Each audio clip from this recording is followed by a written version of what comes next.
Hello everyone, welcome to my YouTube channel and this is the tutorial 10 of our CSS series। तो इस particular tutorial में हम cover करने वाले हैं, हम पढ़ने वाले हैं हमारे नेविगेशन बार्स के बारे में। नेविगेशन बार में आप इसको बोल सकते हैं पहला ट्यूटोरियल है जिसमें हम पढ़ेंगे आपके how to create vertical navigation bar using CSS। ठीक है, जनरली हमारे पास दो तरह के नेविगेशन बार होते हैं, एक आपका वर्टिकल नेविगेशन बार और दूसरा होता है आपका हॉरिजॉन्टल नेविगेशन बार। तो आपको यहाँ स्क्रीन पे दिख रहा होगा, ये एक्चुअली आउटपुट है। हम इस तरह से नेविगेशन बार कैसे क्रिएट कर सकते हैं। जनरली नेविगेशन बार का मतलब यही होता है जिसमें आपका सेट ऑफ लिंक्स प्रोवाइडेड होती हैं। उन सेट ऑफ लिंक की हेल्प से आप क्या करते हैं, आप डिफरेंट पेजेस पे नेविगेट कर सकते हैं। ठीक है, तो जैसे आपको दिख रहा है यहाँ पे, तो ये क्या है, ये this is the example of your vertical navigation बार। ठीक है, क्योंकि ये यहाँ पे वर्टिकली आ रहा है। अगर ये इस तरह से हॉरिजॉन्टली आएगा तो ये हॉरिजॉन्टल नेविगेशन बार हो जाएगा। तो सबसे पहले हम देखते हैं विदाउट वेस्टिंग द टाइम ये वर्टिकल नेविगेशन बार हम कैसे क्रिएट कर सकते हैं।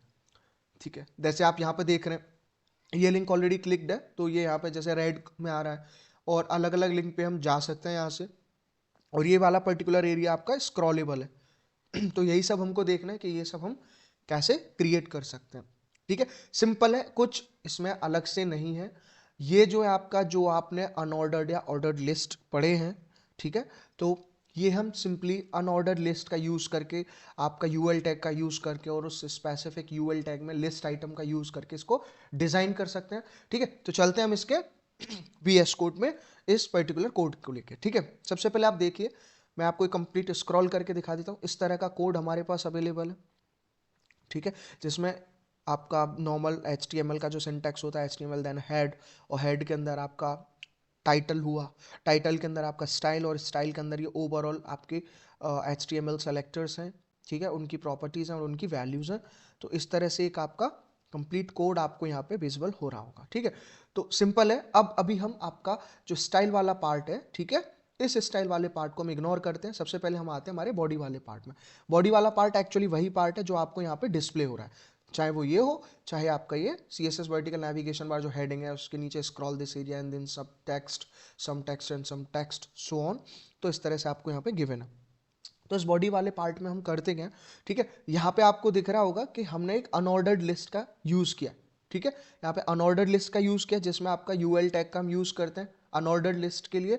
और ये हमारे लिस्ट आइटम्स हो गए। ठीक है, जितने भी आपके लिस्ट आइटम्स होते हैं, मेनली जो आपकी लिंक्स हैं, ठीक है, जिनकी ऐप्स हम डिफरेंट पेजेस पे नेविगेट करते हैं, ये लिंक हम किसके अंदर अप्लाई करेंगे, आप किसके अंदर इसको राइट डाउन करेंगे, यहाँ पे आपके लिस्ट आइटम्स के अंदर। ठीक है, तो जनरली हम देख चुके हैं कि किस तरह लिंक क्रिएट करते हैं। तो एंकर टैग का यूज करके हमने यहाँ पे उस स्पेसिफिक लिस्ट आइटम के लिए हमने एंकर टैग का यूज किया है। ठीक है, तो अलग अलग हमने, जैसे यहाँ पे home, news, contact and about. तो ये बहुत सिंपल है, हम ऑलरेडी इसको HTML के ट्यूटोरियल में कवर कर चुके हैं, तो इसमें बहुत ज़्यादा हार्ड एंड फास्ट को समझाने जैसा है नहीं। ठीक है, सिंपल अनऑर्डर्ड लिस्ट का एग्जाम्पल है और अनऑर्डर्ड लिस्ट में हमने मल्टीपल लिंक्स का यूज किया। तो इसी की वजह से हमको यहाँ पे ये home, news, contact and about, ये 4 पॉइंट्स यहाँ पे आपको मिल जाते हैं। ठीक है, तो अब हमको इसकी और ये वाला जो पार्ट है हमने एक डिवीजन लिया, डिव टैग का यूज किया, जो आपका यहाँ पे पार्ट आपका डिस्प्ले हो रहा है। तो डिव टैग के अंदर क्या है, डिव के अंदर हमने H2 का यूज किया जिसमें हमने लिखा CSS वर्टिकल नेविगेशन बार। ठीक है, और ये आपका कुछ पैराग्राफ टैग के अंदर हमने इनबिल्ट किया। दूसरा, आप यहाँ देखें डिव के अंदर हमने एक इनलाइन स्टाइलिंग का यूज किया हुआ है। तो इसका मतलब क्या है, मार्जिन लेफ्ट। तो जो भी आपका कंटेंट होगा इस स्पेसिफिक डिव के अंदर, जो भी आप कंटेंट लिख रहे हैं, तो उसका हमें लेफ्ट से मार्जिन कितना प्रोवाइड कराना है, 15%। पैडिंग दी है उसकी 1 pixel and 16 pixel, and height provide कराई है यहाँ पे 1000 पिक्सल। ठीक है, तो अगर हम देखें यहाँ पे मार्जिन लेफ्ट कितना 15%, तो ये इस तरह का आउटपुट है। अगर मान लो मैंने 15 की जगह पे 55 कर दिया एग्जाम्पल के लिए, अगर मैंने इसको रिफ्रेश कराया, तो आप देख सकते हैं कि यहाँ पे कितना ज़्यादा मार्जिन हमको मिल जाता है। तो यहाँ पे इसका यूज दरअसल यही है। ठीक है, चलिए, तो अब यहाँ पे आप चेक कर सकते हैं कि मार्जिन आपका एग्जैक्ट आ गया।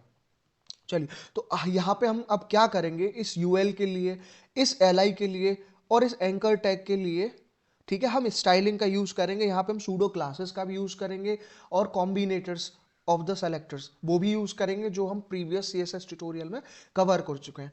ठीक है। तो सबसे पहले आते हैं, यहाँ पे हमने बॉडी के लिए लिख लिया, मार्जिन हमने 0 प्रोवाइड कराया। अब सबसे पहले हम यूएल पे आए, ठीक है, यूएल को स्टाइलिंग किया, यूएल यानी कि आपका ये वाला पार्ट, ठीक है। तो यूएल के लिए हमने यहाँ पे लिस्ट स्टाइल टाइप को नन लिखा है, मार्जिन 0, पैडिंग 0, जरूरत नहीं है, विड्थ इज 15%, ठीक है, विड्थ यहाँ पे 15% है। एक बैकग्राउंड कलर हमने लिया है, ठीक है। बैकग्राउंड कलर अगर हम देखें तो हम इसकी बात करें, जो आपको यहाँ पे पिंकिश टाइप का बैकग्राउंड कलर विजिबल है, इसके लिए, ठीक है। और विड्थ के लिए जो ये आपको पिंक कलर में यहाँ पे सेक्शन दिख रहा है, ये इसका मतलब है विड्थ होना, ठीक है। तो इसकी विड्थ हो गई, ठीक है। हाइट हो गई 100%, ओवरफ्लो इज ऑटो। तो देखिए अगर मैं इसका बैकग्राउंड कलर पिंक से कुछ और कर देता हूं, सपोज इस तरह का कर देता हूं, ठीक है, तो इससे क्या होगा, अभी जो बैकग्राउंड कलर है वो चेंज होके आ गया, इस तरह से हमको बैकग्राउंड कलर यहाँ पे मिल गया, ठीक है। और दूसरा, इस बिट से मतलब क्या है, 15%। अगर मैंने इस बिट को समझिए, मैंने इसको कर दिया लाइक 35%, तो 35% से क्या है, ये देखिए कितना वाइड होके यहाँ पे आ गया। तो इस तरह से इसमें जो यूज है ये बिट का यूज है, ठीक है। तो इस तरीके से हम इसको यूज कर सकते हैं। तो ये बैकग्राउंड कलर हो गया, तो यूएल की स्टाइलिंग हो गई। अगर हम अपने लिस्ट आइटम्स की बात करें अगर,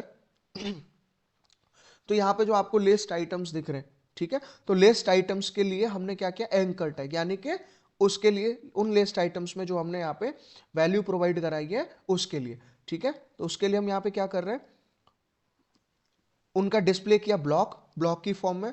कलर हम ले रहे हैं यहाँ पे ब्लैक, ठीक है, ब्लैक कलर ये वाला है जो यहाँ पे आपको हाईलाइट होके मिल रहा है, ठीक है, ये दीज कलर्स, ठीक है। जैसे न्यूज लिखा है, कॉन्टैक्ट लिखा है, अबाउट कलर, ये ब्लैक कलर में आ रहे हैं, ठीक है। इसकी पैडिंग हो गई। And text decoration none. अगर यहाँ पे टेक्स्ट डेकोरेशन अंडरलाइन लेते हैं तो जैसे देखिए यहाँ पे अभी कुछ नहीं है, और अगर मैं यहाँ पे टेक्स्ट डेकोरेशन में क्या लिख देता हूँ, इसकी जगह पे अंडरलाइन कर देता हूँ, तो यहाँ पे जो आपकी लिंक्स होंगी उनके नीचे अंडरलाइन होके आ जाएंगे। तो ये आप आउटपुट पे देख पा रहे हैं, ठीक है। तो इसको हम नन कर देते हैं, इसकी जरूरत नहीं है। सिमिलरली यहाँ पे ये क्या है, ए डॉट एक्टिव, ठीक है, ये सूडो क्लासेस हैं आपकी, जिससे हम क्या करते हैं कि अगर लिंक जो एक्टिव लिंक है आपकी, ठीक है, एक्टिव लिंक का कलर कैसा हो जाएगा, यहाँ पे रेड कलर, जो यहाँ पे आपको रेड विजिबल हो रहा है, ठीक है। अगर हम जैसे रेड की जगह आप कुछ भी और भी लगाएंगे, ठीक है, तो वो इस तरह से आपको यहाँ पे कलर यहाँ पे विजिबल हो जाएगा लाइक दिस, ठीक है, ब्लू कलर। तो और वाइट, ठीक है, तो इस तरह से हम इसको यूज कर सकते हैं। फिर एक आता है, अगर जो लिंक आपकी एक्टिव नहीं है उनके लिए हम कौन सा कलर यूज कर रहे हैं, ये अभी लिंक आपकी एक्टिव नहीं है तो इनके लिए हम ये वाला कलर यहाँ पे यूज कर रहे हैं, ठीक है। आप कोई और कलर भी यहाँ पे यूज कर सकते हो, ठीक है। जैसे अगर हमने इसका कलर चेंज किया तो वो हमको इस तरह से यहाँ पे मिल जाएगा, कुछ पिंकिश टाइप का कलर यहाँ पे आपको विजुअल हो रहा होगा, ठीक है। तो ये इसका काम है। तो इस तरह से आप एक वर्टिकल नेविगेशन बार क्रिएट कर सकते हो। सिंपल, आपको कुछ नहीं करना, आपके ऑर्डर्ड या अनऑर्डर्ड लिस्ट के अंदर आपको अपनी लिंक्स को डिफाइन करना है और उनकी स्टाइलिंग यहाँ पे करनी है। बहुत ही सिंपल होता है नेविगेशन बार क्रिएट करना। और हमने जो इससे प्रीवियस ट्यूटोरियल था आपका ट्यूटोरियल 9, जिसमें मैं CSS के ड्रॉप डाउन मेन्यूज के बारे में पढ़ा था, तो उनसे आप यहाँ पे ड्रॉप डाउन मेन्यूज भी अप्लाई कर सकते हैं, ठीक है। तो इस तरह का हमारा यहाँ पे कंप्लीट कोड है, आप इसको नोट डाउन कर लीजिए, स्क्रीनशॉट ले लीजिए, ठीक है। जो आपको वेल सूटेबल लगे तो इस तरह का आपका यहाँ पे कोड हमको मिल जाता है, ठीक है। जहाँ बॉडी के अंदर हमने सिर्फ अनऑर्डर लिस्ट में लिस्ट आइटम्स के अंदर आपका लिंक्स को डिफाइन करा with the help of anchor tag, और डिव के अंदर अदर सेक्शन को डिवाइड करा, और यहाँ पे स्टाइलिंग के अंदर आपको बॉडी, यूएल, एलआई के अंदर एंकर टैग और एक्टिव, और यहाँ पे सूडो क्लासेस का और कॉम्बिनेटर्स का यूज किया, ठीक है। तो ये था आपका all about your creation of vertical navigation बार, ठीक है। नेक्स्ट ट्यूटोरियल 11 में हम CSS की हेल्प से how to create horizontal navigation bar वो देखेंगे। तब तक के लिए आप इस वीडियो को लाइक करिए, शेयर करिए और चैनल को सब्सक्राइब करिए। Thank you.